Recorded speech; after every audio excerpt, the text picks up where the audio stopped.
I always thought my neighbor was a nice guy. He lived alone in the apartment next to mine, and we often exchanged greetings and small talk in the hallway. He seemed friendly and harmless, until the day I found out his dark secret. It was a Saturday night, and I was bored at home. I decided to watch some Netflix on my laptop, but the Wi-Fi was acting up. I checked the router, and saw that it was connected to a network called Neighbor. I thought that maybe he had accidentally switched on his hotspot, and I decided to knock on his door and let him know. I walked over to his apartment, and knocked softly. There was no answer. I knocked again, louder this time. Still nothing. I tried the doorknob, and to my surprise, it was unlocked. I pushed the door open, and called out his name. "Hey, neighbor, are you there? I need to talk to you about something." I stepped inside, and immediately felt a chill run down my spine. The apartment was dark and silent, except for a faint humming sound coming from the living room. I followed the sound, and saw a horrifying sight. There, on the couch, was my neighbor. Or rather, what was left of him. His body was covered in wires and electrodes, connected to a large machine that looked like a brain scanner. His eyes were wide open, but lifeless. His mouth was twisted in a silent scream. I gasped, and backed away. What the hell was going on? Who did this to him? And why? I looked around, and saw a laptop on the coffee table. It was displaying a live feed of his brain activity, along with a message. "Hello, neighbor. Welcome to my experiment. I have been studying your brain for a while, and I have discovered something fascinating. You have a unique neural pattern that allows you to experience fear in a way that no one else can. I have been stimulating your amygdala, the part of your brain that controls fear, and recording your reactions. It has been very enlightening. And very entertaining. You see, I am a scientist. And a sadist. I enjoy watching people suffer. And you, my friend, have been the perfect subject. You have been feeling my fear for months, without even knowing it. Every time you had a nightmare, a panic attack, or a phobia, it was me. I was the one who made you afraid of spiders, heights, clowns, and the dark. I was the one who made you dread going to work, meeting new people, or leaving your apartment. I was the one who made you miserable.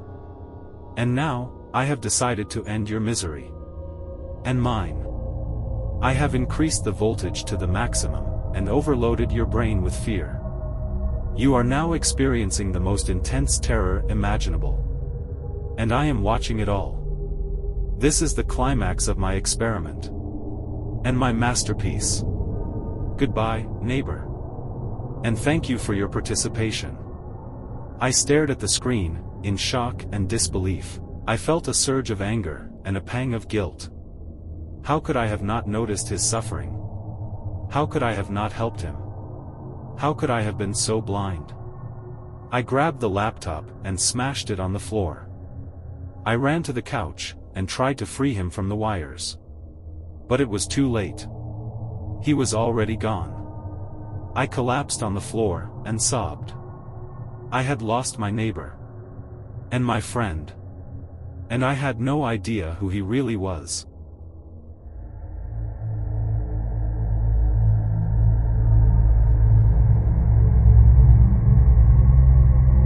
The house across the street had always been a source of curiosity for me. It stood there, shrouded in darkness, its windows like empty eyes staring into the void. I had never seen anyone coming in or out of that house, and yet, I couldn't shake the feeling that someone, or something, was watching me from within its shadows. It all started one stormy night. The rain pounded against the windows, and the wind howled like a tortured soul. I was alone in my own house, trying to distract myself from the eerie atmosphere outside. That's when I heard it, a faint scratching sound coming from across the street. At first, I brushed it off as the sound of branches scraping against the windows, but as the scratching grew louder, I couldn't ignore it any longer. It was like something, or someone, was desperately trying to claw its way out from the depths of that house. Curiosity got the better of me, and against my better judgment, I found myself venturing out into the storm, drawn towards the house like a moth to a flame. The closer I got, the more intense the scratching became, echoing in my ears like a sinister whisper. I reached the front door, and to my surprise, it was slightly ajar, creaking softly in the wind. With trembling hands, I pushed it open, the musty smell of decay hitting me like a wave. The darkness inside was suffocating, swallowing me whole as I stepped over the threshold. The scratching was louder now, coming from somewhere deep within the bowels of the house. I followed the sound, my heart pounding in my chest with every step I took. The floorboards groaned beneath my weight, protesting as if warning me to turn back while I still could. But I couldn't stop. I was compelled to uncover the source of that eerie noise, to confront whatever lurked in the shadows of that forsaken place. And then, I saw it, a trapdoor hidden beneath a tattered rug, the scratching emanating from beneath it like a siren's call. With trembling hands, I lifted the trapdoor, revealing a set of stairs leading down into darkness. I hesitated for a moment, my mind screaming at me to run, to leave this cursed place behind. But something inside me refused to listen, driving me forward into the unknown depths below. The stairs creaked beneath my weight as I descended into the abyss, the scratching growing louder with each step I took. And then, I saw it, a figure huddled in the corner, its back turned towards me, its hands scraping against the damp earth. "Hello?" I called out, my voice trembling with fear. But the figure didn't respond. It just continued to scratch and claw at the ground, oblivious to my presence. I took a step closer, my heart hammering in my chest. And that's when I saw its face, or rather, the lack thereof. Its features were twisted and contorted, as if melted by some unseen force, leaving nothing but a grotesque mask of flesh. I stumbled backward, the horror of the sight before me threatening to consume me whole. But before I could flee, the figure suddenly stopped its scratching and slowly turned its head towards me, its empty eyes locking onto mine. And then it spoke, a guttural whisper that sent shivers down my spine. "Help me," it rasped, its voice barely more than a whisper. I wanted to run, to escape this nightmare and never look back. But something held me rooted to the spot, a morbid fascination with the horror unfolding before me. And then, with a sudden burst of movement, the figure lunged towards me, its twisted form contorting in ways no human body should be able to. I screamed, the sound echoing through the darkness as I stumbled backward, my mind consumed by terror. I turned and ran, the sound of the figure's unearthly screams echoing in my ears as I fled from that cursed house.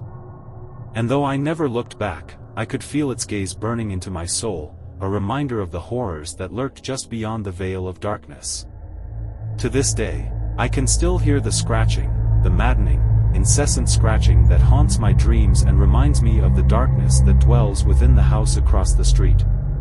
And though I try to convince myself that it's just my imagination, I know deep down that the horror I witnessed that night was all too real.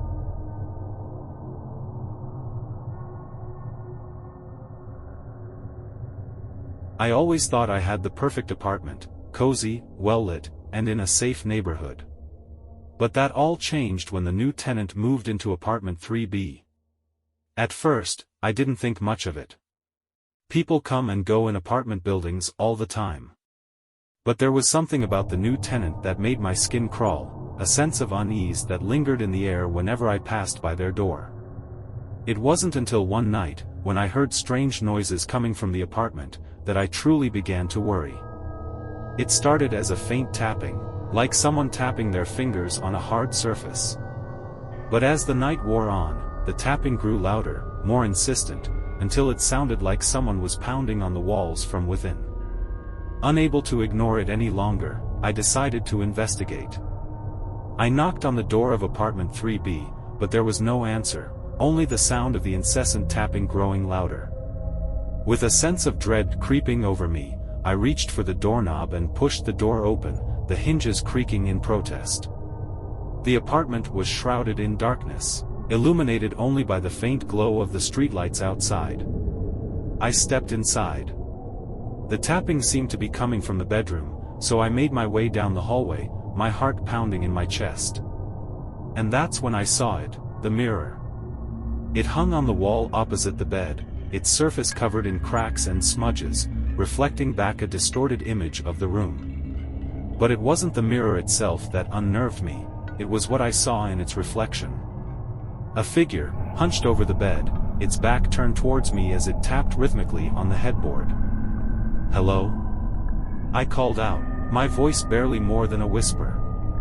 The figure didn't respond. It just continued to tap, tap, tap, its movements slow and deliberate.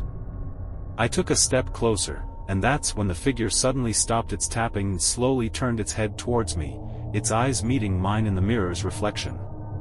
But there was something wrong with those eyes, something empty and soulless that sent a shiver down my spine. "Who are you?" I asked. The figure didn't answer. It just stared back at me, its gaze unwavering. And then, with a sudden burst of movement, it lunged towards me, its reflection in the mirror twisting and contorting in ways no human body should be able to. I stumbled backward, as I scrambled to escape. But no matter how fast I ran, I couldn't shake the feeling that those empty eyes were still watching me, following me wherever I went.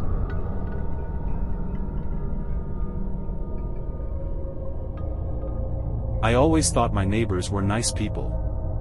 They lived next door to me for 5 years, and we often exchanged greetings and small talk.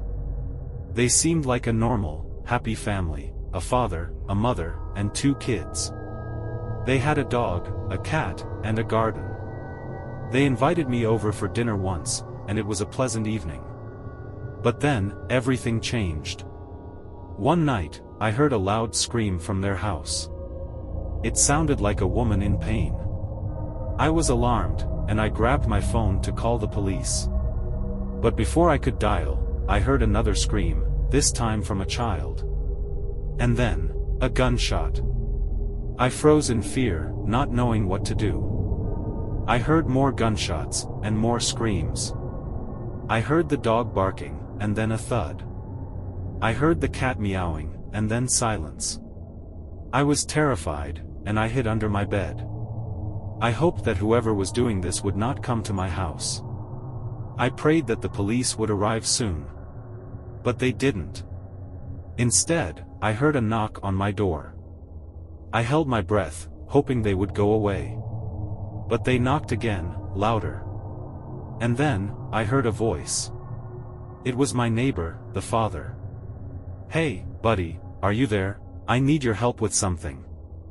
I recognized his voice, but it sounded different. It sounded cold, and calm, and cruel. I didn't answer. I hoped he would think I was not home. But he didn't. He said, "I know you're there. I saw your light on. Come on, open the door. It won't take long. I just need to borrow something from you." I didn't move. I didn't make a sound. I hoped he would give up. But he didn't. He said, "Don't be rude, neighbor.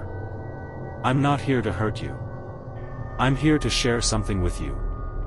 Something wonderful, something you'll never forget." I wondered what he meant. I wondered what he had done to his family. I wondered what he wanted from me. He said, "You see, I've discovered something amazing. Something that changed my life. Something that made me feel alive. Do you want to know what it is?" I didn't answer. I didn't want to know. I wanted him to leave me alone. But he didn't. He said, "It's killing. Killing is the most exhilarating thing in the world. Killing is the ultimate thrill. Killing is the best way to express yourself. Killing is art." I felt sick, disgusted and angry. I wanted to scream at him. I wanted to tell him he was a monster. I wanted to tell him he was insane. But I didn't. He said, "You don't believe me, do you? You think I'm crazy, don't you? You think I'm evil, don't you? Well, you're wrong. I'm not crazy. I'm not evil. I'm enlightened. I'm free. I'm happy. And I want you to be happy, too. That's why I'm here. That's why I want to show you. That's why I want to share my art with you. I felt panic, dread, and despair. I wanted to escape. I wanted to run. I wanted to hide, but I couldn't. He said, "Don't be afraid, neighbor. Don't be shy. Don't be selfish. Open the door. Let me in. Let me show you. Let me share it with you. Let me make you happy. Let me make you art." I heard him laugh. I heard him kick the door. I heard him break the lock. I heard him enter my house. I heard him say, "Hello, neighbor. I'm here." I screamed.